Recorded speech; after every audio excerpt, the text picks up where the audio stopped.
Birdie sings the sweetest things.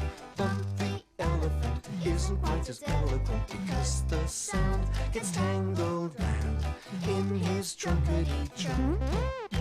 But every elephant, I suppose, learns to cope with his nose in his element as he goes. Trump, trump, trumpety-trump.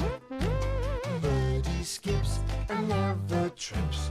But the elephant isn't quite as elegant because his feet are not so neat. Clump, clump, clumpety-clump. But every elephant as he grows tries to keep on his toes in his element as he goes. Bump, bump, bumpity bump, bump. Bump the elephant. Bump and the windy day. The wind was blowing very hard when Bump went to find Birdie. "The clouds seem to be in a terrible hurry today," said Bump. "They are," chirped Birdie. "It's even too windy to fly. And as for songs, they just get blown away." "That's because you're so small," squawked Cousin Jay, landing in Birdie's tree. "If you were big and brave like me, a puff of wind wouldn't matter. And my songs are loud enough not to be blown away." "I wish they were," whispered Bump, as Jay flew off.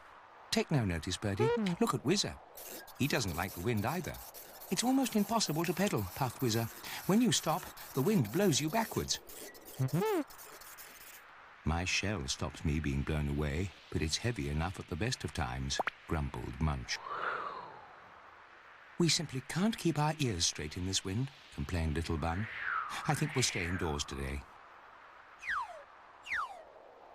The wind had blown down Mrs. Squirrel's acorns, woken Uncle Hugh, twit, and made poor Batty quite dizzy. "Isn't there anything to do on windy days?" sighed Bump. "You can help me fly my kite," whuffed Macduff. "Can we?" cried Bump, and in no time at all, up sailed Macduff's kite to dance among the clouds. Only Macduff was finding it very hard to hold the string. "Don't let go, Macduff. Bump will help you," whistled Birdie.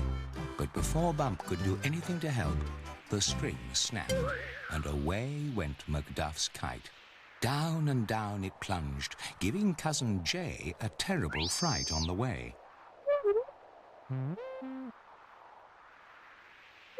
"Have you seen Macduff's kite, Mrs. Squirrel?" "I think it's in the next tree," she said.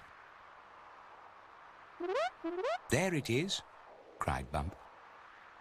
It was then they saw Cousin Jay peeping out. "Has it gone?" he squawked.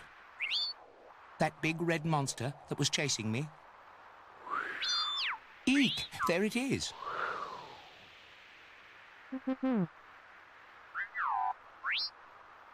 "I thought Cousin Jay was brave," giggled Bump.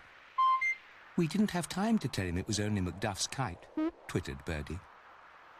As soon as Bump had lifted it down, they took it to Mrs. Squirrel, who tied the string with a knot. When the kite flew this time, it was Bump that held the string. "You're so big, the wind can't blow you over, Bump," whuffed Macduff. "I think I quite like windy days," said Bump proudly.